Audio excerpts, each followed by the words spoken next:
So I'm watching the series about Madeleine McCann and just absolutely horrified and heartbroken when it they brought these private investigators in and they uncovered this huge ring throughout Europe and they were showed all the pictures of all the kids that had gone missing that this ring had that were advertising to each other for sex.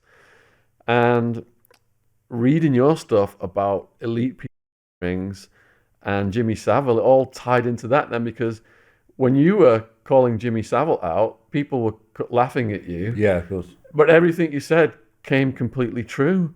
So how are these elite networks structured? Well, they're structured in the same way as the spider web is structured. In fact, they are fundamental. They run. It runs through the veins of the spider's web, if you like. It runs through the strands. I said earlier that when I start investigating these family bloodlines that are behind all this, invariably you hit Peter and Sam, and the two are combined, which really didn't surprise me when, as the revelations about Jimmy Savile began to unfold and unfold and unfold, eventually it was said that he was a Satanist. Peter and Sam go together, and what the Savile situation was, because it came out in the public arena, it was a little doorway, and staggering, given that he was a record-breaking pedophile, staggering it may be for me to say, but it's true, a tiny doorway, because this thing is vast. I mean, we're going to go. We would go deep into some really deep esoteric things about why they want sex with children, but there's a reason for it. And the scale of it is absolutely vast. I was traveling America in the 1990s, from about 96, and I met a lot of people who were involved in MK Ultra, the government CIA military mind control operation that came to public attention, but only a tiny part of it. And these were people, kids, who were taken into the project at a very young age, sometimes 5, 6 years of age. And then they were used mind control, basically mind controlled assets to do various things.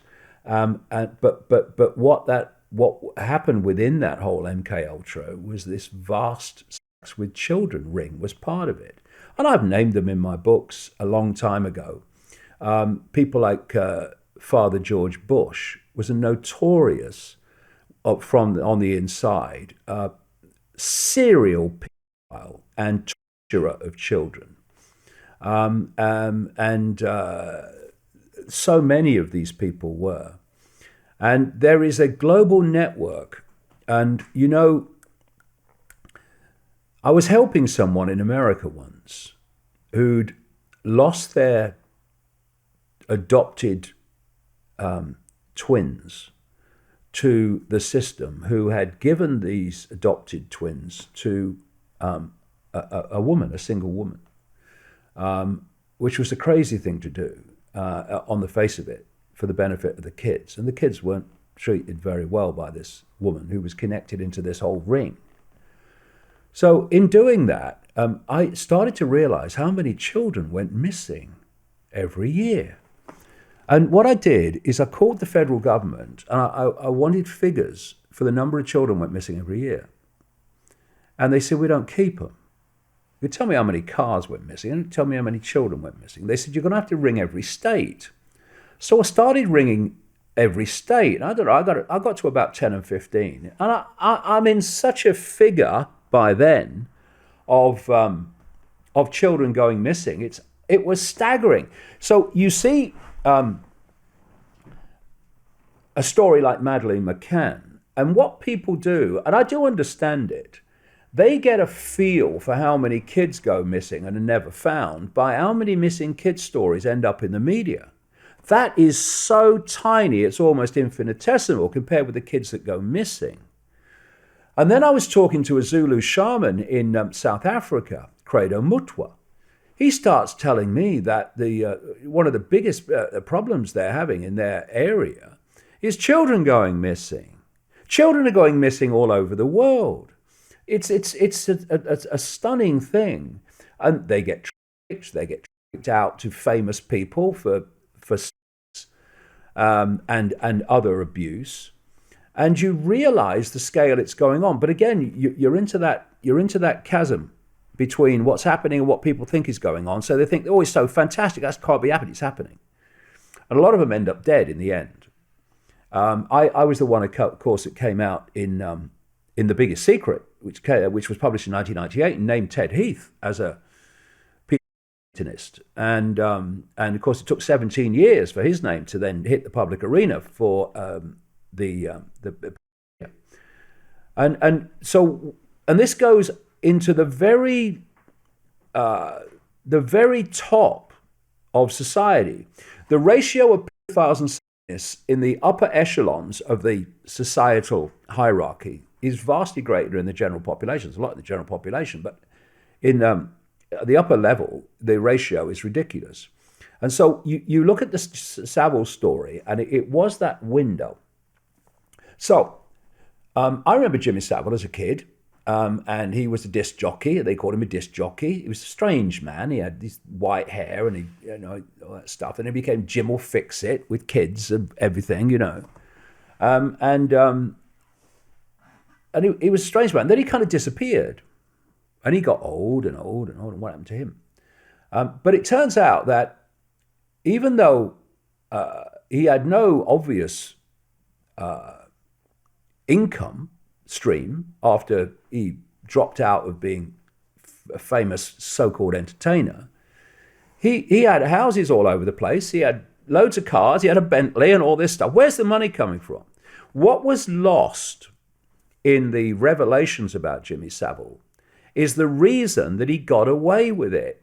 He was a procurer of children for the rich and famous. That's how he got away with it.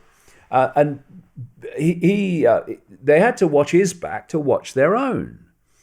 And so he would provide children for these rich and famous people. This is why he was on very friendly terms with Ted Heath.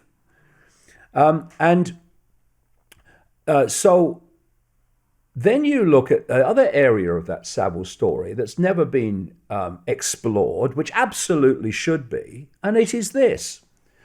In Savile's own words, in the 1960s, Lord Mountbatten, a known people, invites Savile, who's a disc jockey, into the heart of the British royal family.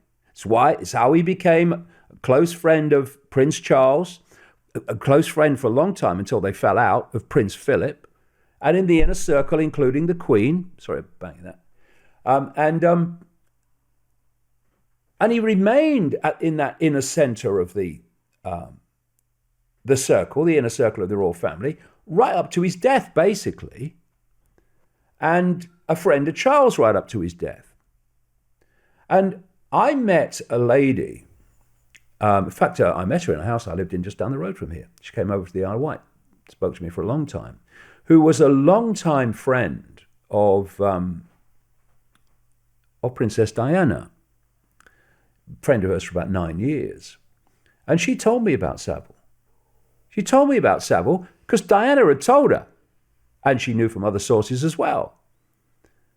And she described how when Diana was married to Charles, that Savile was always all around all the time, and she thought he was sleazy and horrible and could stand him.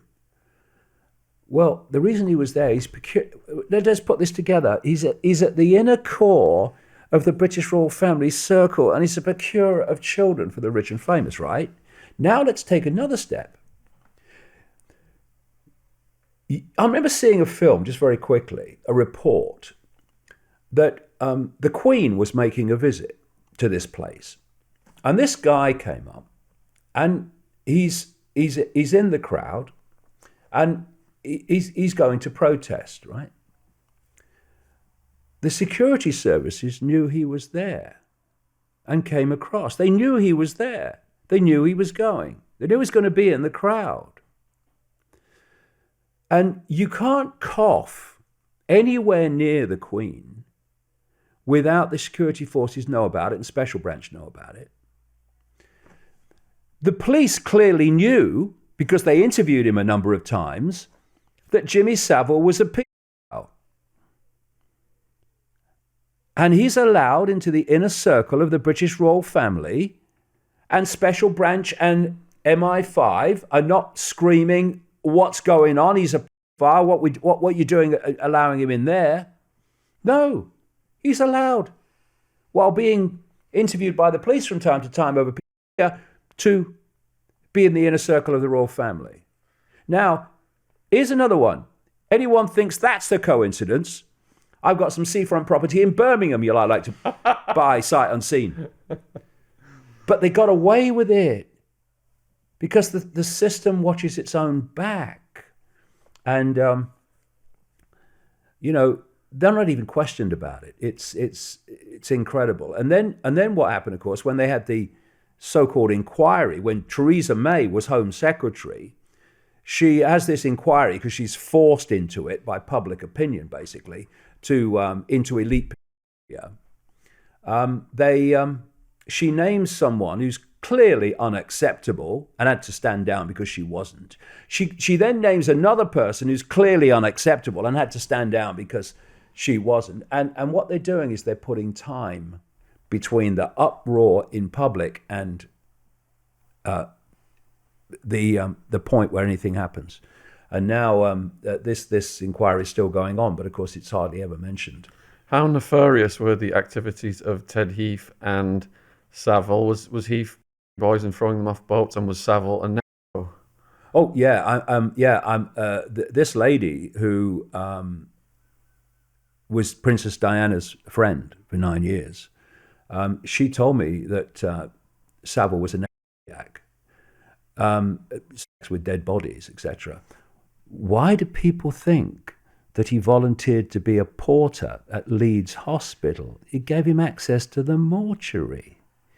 And so she told me that. And then it came out later publicly that he was a maniac. These people are not the same as everyone else. Just think of the empathy deletion necessary to do what he did at just that one man. And Ted Heath, I was told about him by a series of people who, most of the people that Ted Heath abused, the children, they didn't survive. Because Ted Heath had a very famous face, the more people he abused who stayed alive, the dodgier it gets for his survival. And so they used to be killed, most of them. But I was told by a number of people, and it built up over a period of time, of what he did. And there was, I won't say what it is, because for obvious reasons, but when Wiltshire Police and the chief constable at the time, who has been not chief constable anymore, they kind of, they got him removed eventually, because you don't take these people on if you're in the system and survive. But he or the investigation team mentioned something when they were investigating Heath, that there was something that he did that was kind of, I would say, very, very strange. And that gave them sort of confidence that these people were telling the truth, because what they were describing was fantastic. And you really couldn't make it up. And you certainly couldn't make it up across several different people unconnected with each other. Well, I know what that was, because I was told by some of these people who claimed to be abused by Heath what he did when he was abusing them. And you absolutely could not make it up. If you sat here for the next hour saying, is it this, is it that? I just say no every time because you wouldn't get it because it's so fantastic. And that gave me confidence as well, because they were describing this particular way he did things that was so outrageous and yet incredibly consistent across all these people, formerly kids, that I was confident enough to go with it. And there was a journalist, well, what passes to be a journalist on the Isle of Wight, who, when The Biggest Secret came out in 1998, she called Ted Heath, who was still in the Parliament for another 7 years after this, and read him the passage. And all he said was, David Icke must be mad. That was it. And you see what I've accused him of? But never went anywhere because they don't want this stuff in court. One other thing, very quickly, one of the little tricks they do is when they're really in trouble over people and stuff or whatever, stuff like that, they'll produce someone who doesn't tell the truth. They'll name the people that others are naming truthfully, and then they'll be exposed as a fraud. And in doing that, they seek to, and it works, they seek to discredit all those people who are telling the truth through one who is not telling the truth, either through mind control or through the fact that he's just doing it because he's doing it. Do you think another strategy is to satisfy the public outrage by sacrificing lower level people, such as Rolf Harris, Clifford, etc.? Yeah, well, what they do, if you notice what happened when the story broke, is they went for people like Dave Lee Travers and stuff like that, which wasn't for pedophilia. It was for what was alleged to be, sexual inappropriation with women, right? But what did that do? Dave Lee Travers, and all these others. And it's moving the focus from the political pedophiles. I mean, the scale of it is absolutely fantastic. And it's happening in America as it's happening in Britain, as it's happening around the world. It's a ring. If you go deep enough into it, there's a reason why they're obsessed with children. In the briefest summary, they are trawling the energy of children. And this has been explained to me by insiders in the West. It's been explained to me, the same thing happening, by the shaman in South Africa.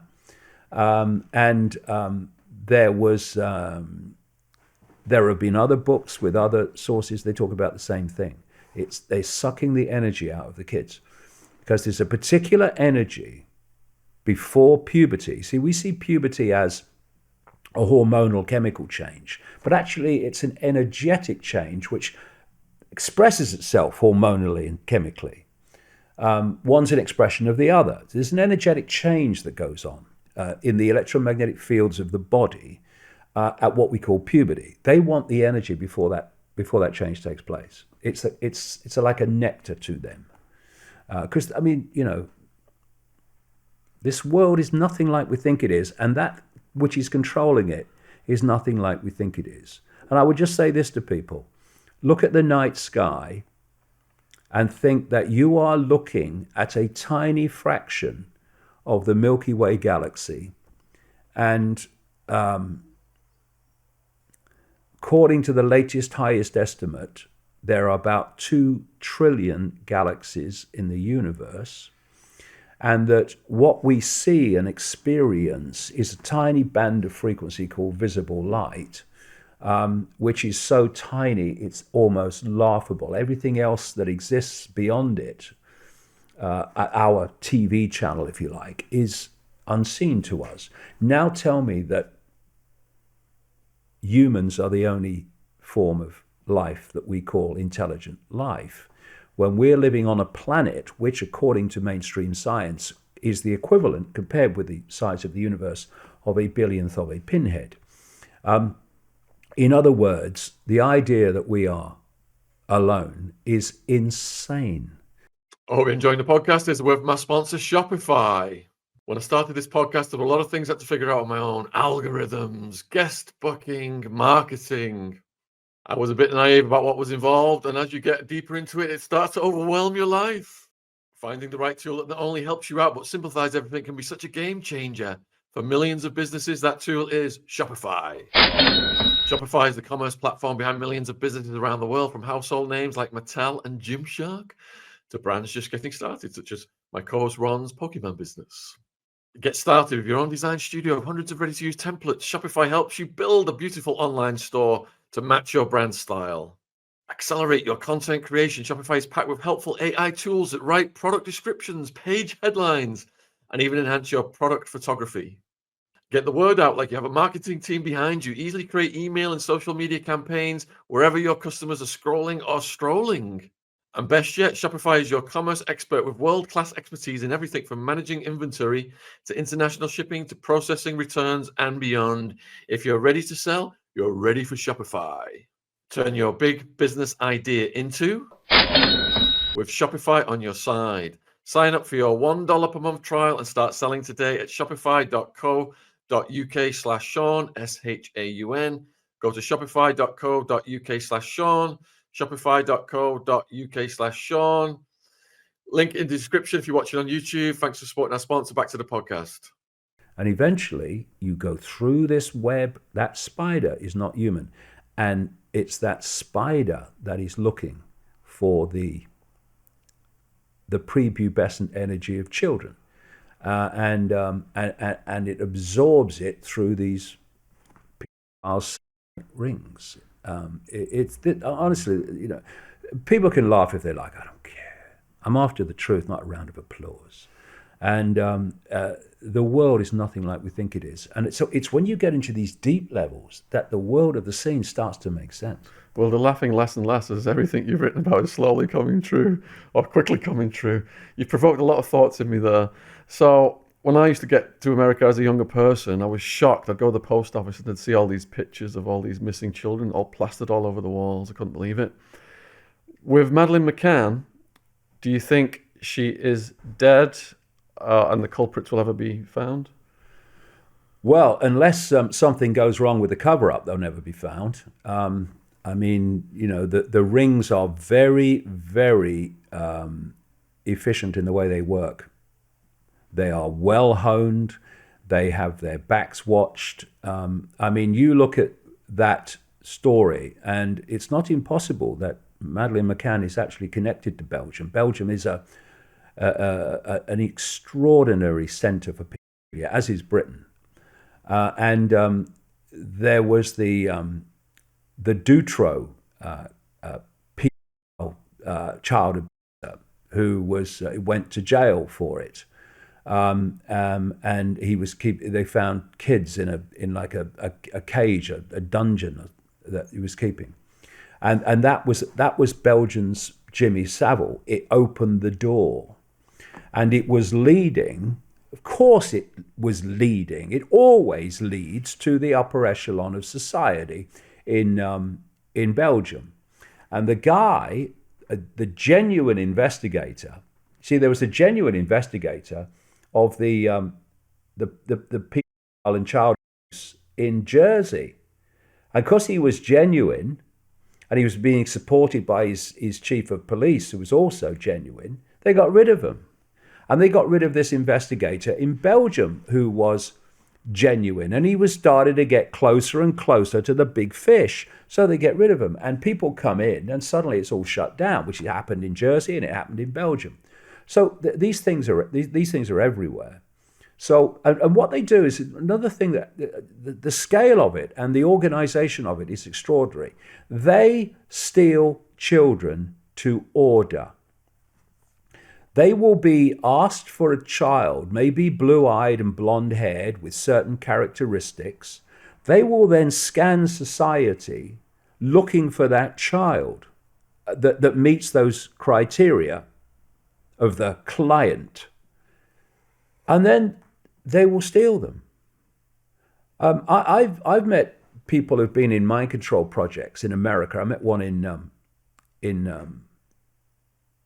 California once, and she'd come out of it, but there were kids running around in the room, and she says every time I see kids running around, she says my heart goes, because if I was doing what I did before, she was doing it under my control. Any of those kids, I'd have them away, and you never see them again. One of the things they do is they'll have a van, or a white van, or a van, and they'll sit there, and they'll just wait for the child to be far enough away from parental help or whatever, in the back of the van, and away. Or they might even just sit there in the van. The man moves, so there's no one. Or a van drove away, and then they drive it away. And those kids are never seen again. They're tricked or whatever, and most of them end up dead. Because when you have no empathy, and you are completely consumed by psychopathy, you know.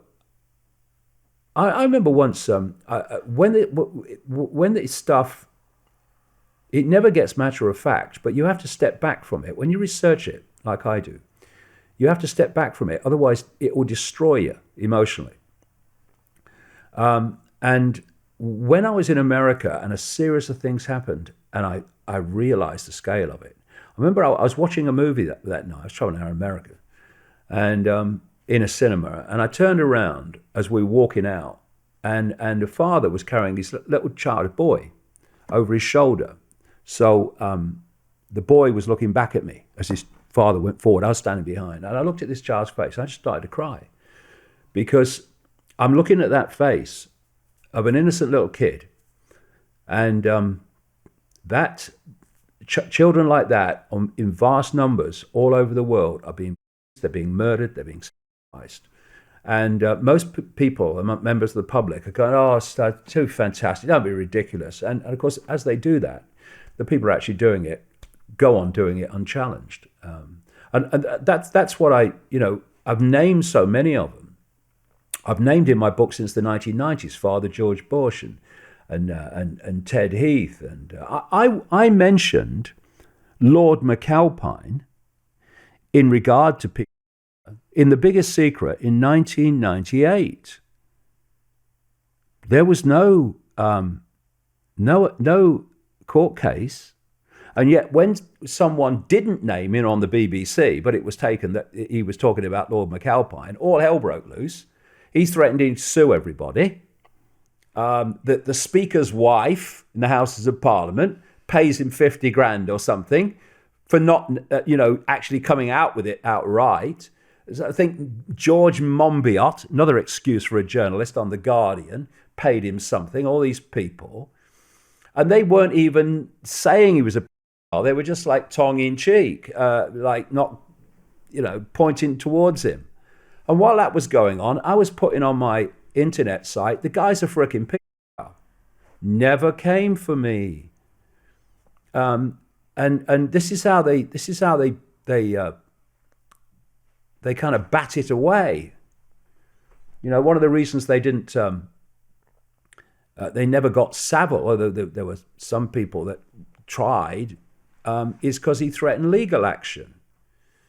And then there was a guy called Peter Morrison, MP in Chester, who was a close bosom buddy of Margaret Thatcher throughout her prime ministerial period and before she became leader of the Conservative Party, who was a known pedophile.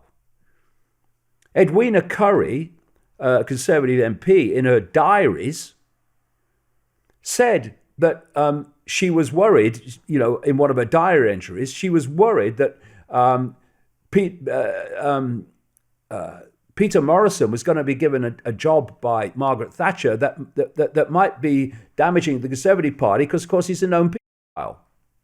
And she says in the diary that Norman Tebbit, who was chairman of the Conservative Party, had talked to Peter, to talk to the MP, Peter Morrison, about his activities, but Peter Morrison promised to be discreet. So now we have it in Edwina Currie's own diary the chairman of the Conservative Party knew this guy was a pedophile. And I remember the former Daily Mirror editor saying they wanted to get Peter Morrison for his pedophile, but he always threatened with legal action. So now you have a pedophile, Peter Morrison, who was a very close associate and supporter and bosom buddy of Margaret Thatcher. You have Lord McAlpine, who was the Svengali and money maker for the campaigns of Margaret Thatcher. And you had Margaret Thatcher, who was a close friend of Jimmy Savile, who was a close friend of the British royal family. It's a cesspit, Shaun. A frickin' cesspit. And we have to have the bollocks to say so. And if we're sure of our facts, to name names and not worry about consequences, but let the names worry about the consequences. Because they'll never have those consequences while people are in fear of speaking the truth. So I was raised Catholic, and I know Catholic priests that do good work around the world. But then I watch these documentaries on Netflix like Sins of the Father, where these priests, Catholic Church brings in the highest priced lawyers, gets them either minimum sentences or no sentences, promises the victims that justice will be served and they'll be disciplined, this won't happen again. And all they do is move them 20 miles away to another area where they do exactly the same thing. And then they come in and protect them and protect them and protect them. Is the Vatican running and protecting one of the biggest networks in the world? 100%. You see, again, you have to connect dots, and you have to connect dots not just in present day, but across the centuries. The Church of Rome, what is now known as the Roman Church, is the Church of Babylon relocated. Christianity is a publicly acceptable face of the religion of Babylon. And the Babylonian religion involved pedophilia and sadism. It was a satanic religion. Therefore, as humanity started to grow up and mature a bit, and sacrifice in your face publicly was no longer acceptable, it started to go underground. When abuse of children and stuff became unacceptable, it went underground. It didn't stop, it just went into the shadows. And so in Babylon, they had the trinity of Nimrod, the father god, Ninos Tamos, the virgin-born son, and they had on the third point of the trinity, Queen Semiramis, the goddess. And they said in their stories that Nimrod died and became the sun god Baal, who impregnated Semiramis with the rays of the sun, and therefore she gave a virgin birth to Ninos Tamos. When the Babylonian religion relocated to Rome, this is how that Rome almost seamlessly moved to Christianity, because to people not much had changed. They had the trinity of the Father God (brackets Nimrod), Jesus, the virgin-born Son (brackets Nanos Timos), Ninos, and at the other point of the pyramid is the Holy Spirit, the Holy Ghost, which they symbolize as a dove. That was Queen Semiramis's symbol in Babylon. And what they did is they took all the attributes given by the Babylonians to Queen Semiramis, Virgin Mother, Queen of Heaven, all that stuff, and they gave them to the invented figure of Mother Mary. And they moved on. And so all these religions, that Christianity is a dual religion. There's the mass of the religion, which operates in the public arena. And that's where they do things like the Eucharist. You know, they drink the blood as red wine, and they eat the flesh as a biscuit. And then there's the core of it, which is the religion of Babylon, and they literally drink the blood and literally eat the flesh, right? And that's, of course, much smaller than that, very smaller than that. But that's the dynamic, you see. And so obsession that this has and this network has with people. I mean, you got choir boys everywhere. If you're a pedophile, are you going to go where there's only adults? I want to get a job where there's only adults. I'm a pedophile. No, you're going to go where the children are. So you have to look at the care homes, lack of it. Yeah, this is not knocking people that work with children in care homes. There's a fantastic number of people who are absolutely genuine people and care for the kids. Not knocking that. Not talking in generalizations. I'm talking in the numbers that are not like that. So you look at care homes. You look at children's homes. You look at churches with all the choir boys. Look where the children are, and you'll find the pedophiles. It's not an obvious cause and effect, is it? Really? And so you look at the structure of the Roman Church. It's obviously going to attract an enormous number of pedophiles. And of course, also when you completely usurp the natural energetic order, and you say you can only be a priest if you don't get married and you don't have sex, well, that impulse, which is obviously a natural impulse, that's how humans are still alive, and we have new generations. Well, it's going to express itself in distorted ways, and not the ways that it would normally express itself. That's not to excuse it. My God, I'm the last person in the world that would excuse it. I've spent decades bloody uncovering it, but that too is part of how this stuff manifests. So you mentioned Savile, and that's led on to the next question. I read Princess Di's book in her own words. You said about him having access to all of the inner royal circle. When Di and Charles were going through friction, he was brought in as a marriage guidance counsellor. Absolutely. And Diana wrote in a book that she found him creepy, and she was wondering why he was there as well. Yeah, well, this lady who's Diana's friend, she told me that story. What would it be? 1997, I think she told me the story. It was after Diana died, and she mentioned that what do you mean? Diana was saying, what do you mean?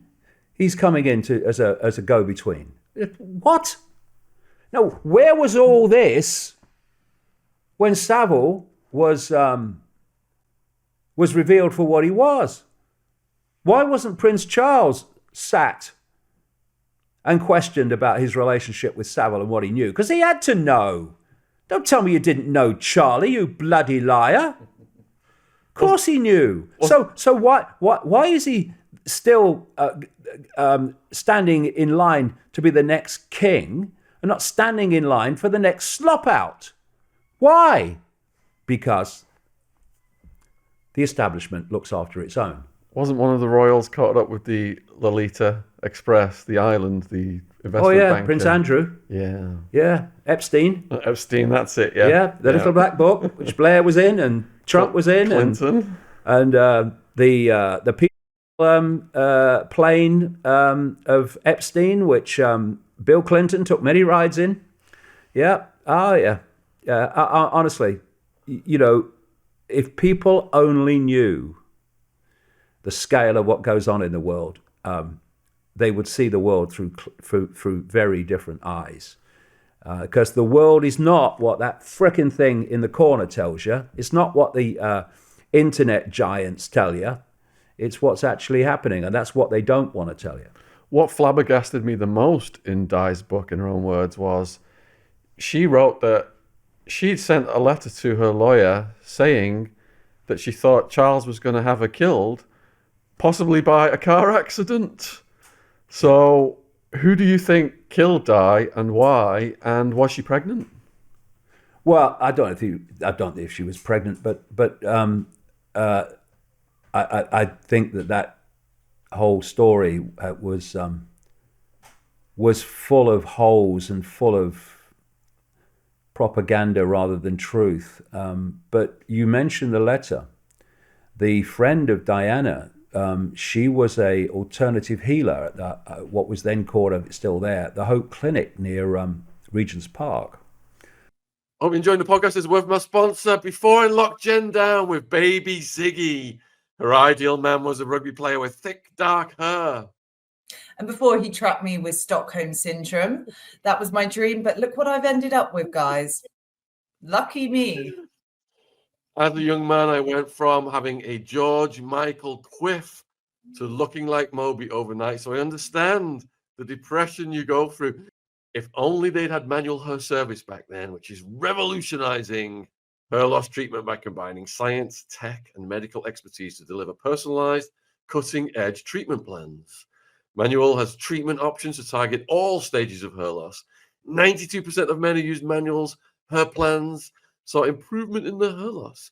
You can receive your first treatment as little as 2 days, and most men see results in as little as 3 to 6 months. Just answer a few questions about your hair loss and medical history, and one of Manual's UK licensed experts will help you customize a plan to maximize your success and monitor your progress.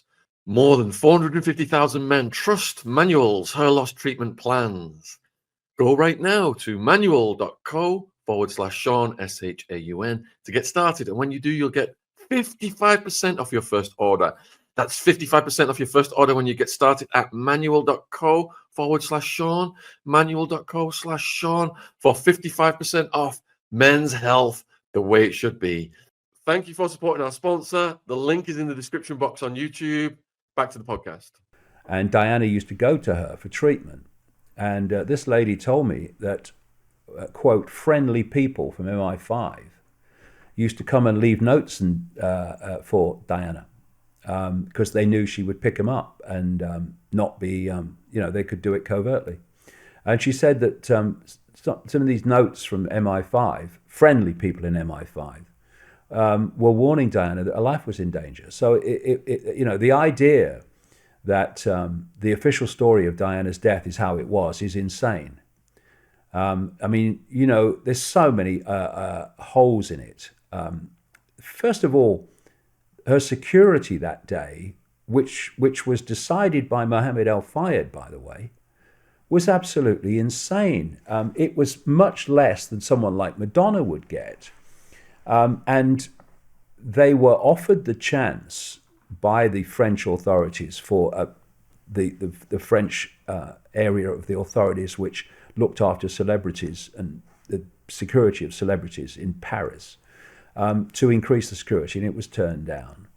And then you have this situation where they decide, it was Dodi Fayed on the phone to his father, and they decided, in other words, his father must have decided, because he ran Dodi Fayed with a rod of iron, really, in terms of everything he said went. And they decided that they were going to put a decoy car out the front, which was the car that Diana and him had been traveling in around Paris all day. And they were also going to put the one protection vehicle with that to kid the... we're going to put it out the front to kid the so-called paparazzi that they were going to come out. Because they've been putting out, I think through Max Clifford, that there was a possible announcement of an engagement, all that stuff coming. So there was a bit of a frenzy, which was all kind of whipped up during the day. And the other plan was that another car would be brought out the back, and they would go to Dodi Fayed's flat next to the Arc de Triomphe in that car, and that Henri Paul, the security guy at the Ritz Hotel, would be pulled back in from wherever he was. He disappeared for 3 hours. No one seems to know where he went, to drive the car.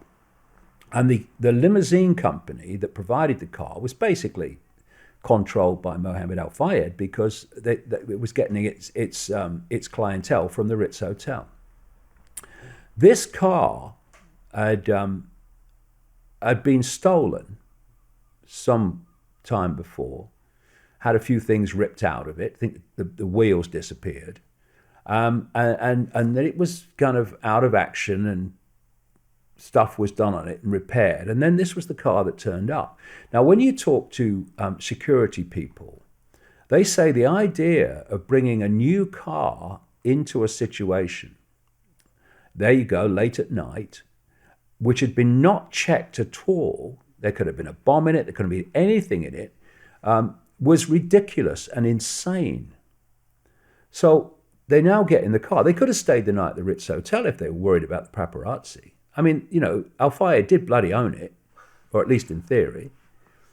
And then, so Henry Paul gets in the car and he drives. Now, what you do, because I went to Paris, I walked the route twice. When I was researching The Biggest Secret, I walked the route twice.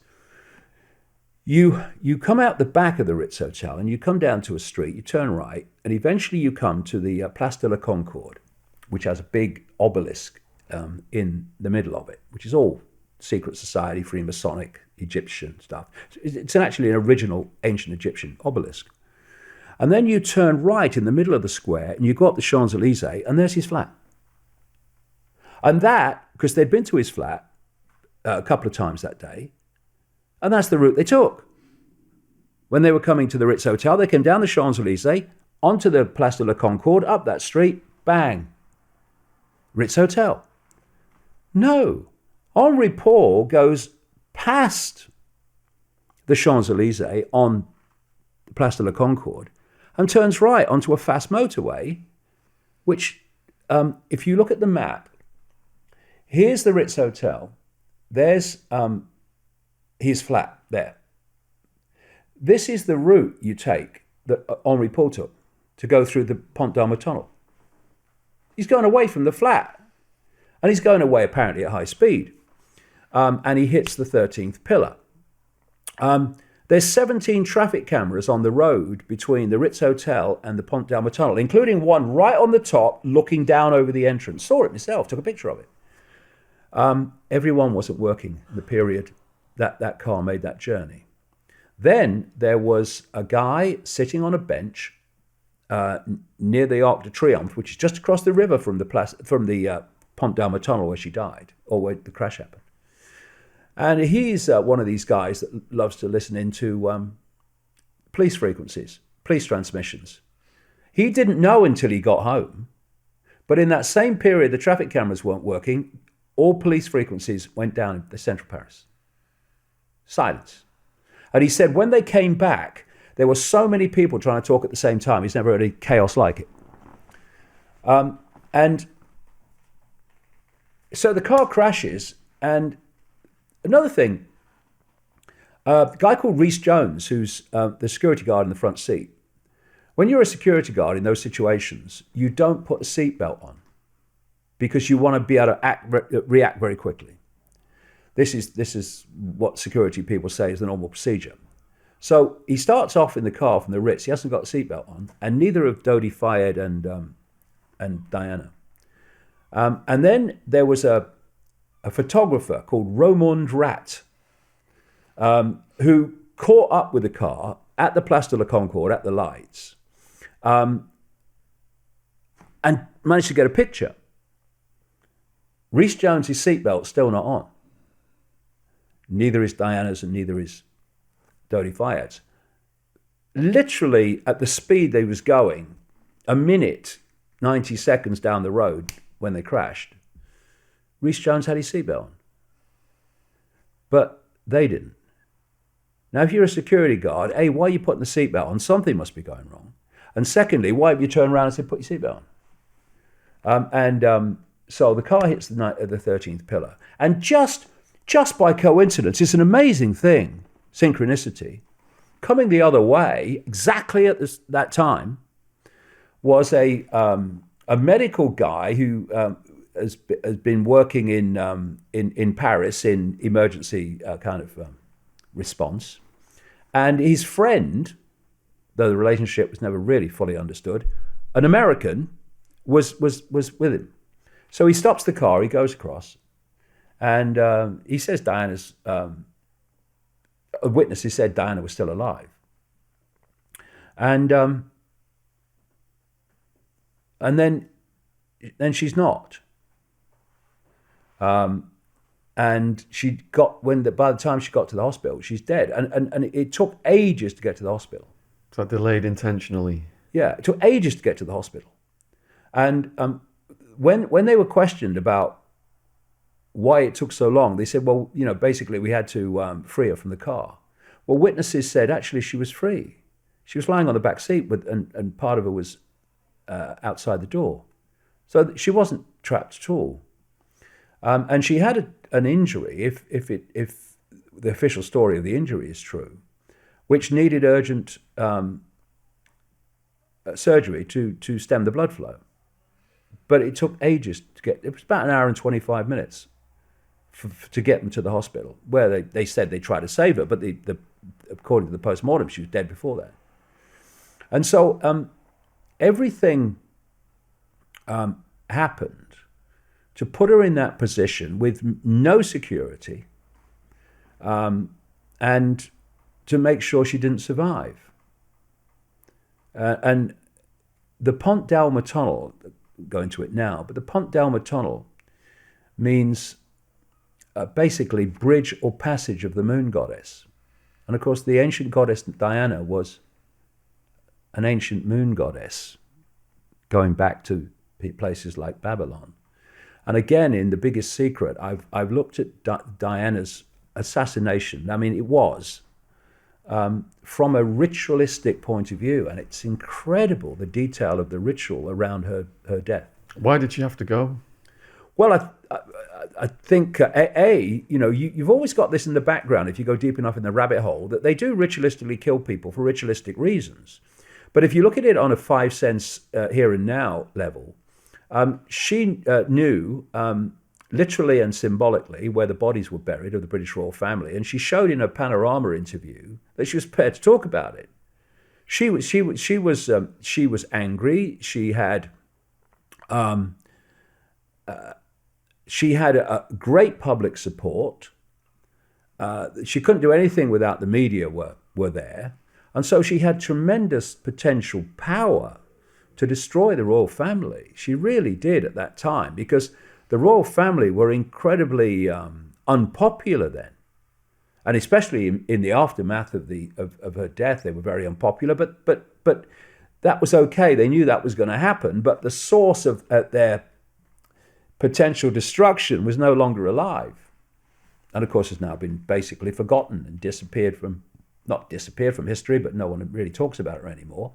And the royal family is still with us. But at that time, the very monarchy itself was starting to rock. It was starting to be a journalist's spine, vibrating and Mr. Jelly, turning to jelly. Yeah. So she was someone who knew a hell of a lot. And see, when I spoke to her friend. And I've still got the interview on tape, one of those old, cassette tapes. It was very clear that the Panorama interview was like the tip of the tip of the tip of the tip of the tip of the iceberg of what she could destroy them with. And I had another story relating to this. I went to see, I spent many visits with this Zulu shaman, Credo Mutwa. And when I first met him, he said to me that he didn't tell me who it was to start with, and then later, when we got more friendly and very close, he told me. He said that Princess Diana called him, because Diana was very much into the esoteric. That's why she was, friend of this alternative healer. He said, she called me. She said, and she said to me, I'm calling you from a store. And so Credo said, well, Princess Diana of England is calling me from a store. This has got to be a joke, basically. And he didn't believe her. But what this lady, her friend, told me is whenever Diana wanted, because she knew everything that she did was bugged and everywhere was bugged. Whenever she wanted to talk absolutely privately, she would go into a Marks, I think it was a Marks and Spencer store, and she'd use the phone incognito as she could, because then she would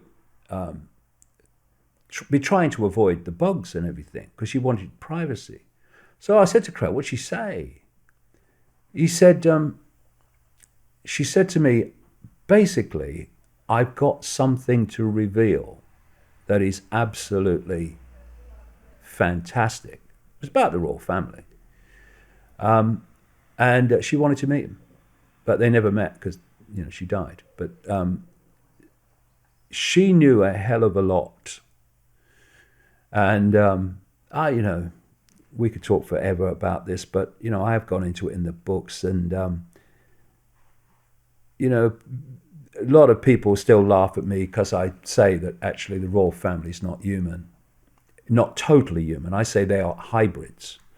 They have a human energy field, which is the one that we see, and they have a non-human energy field, which is the one that we don't see. And during the rituals, they shift. I spoke to so many people around, that have seen this and have taken part in rituals where they've seen it. It's all in my books.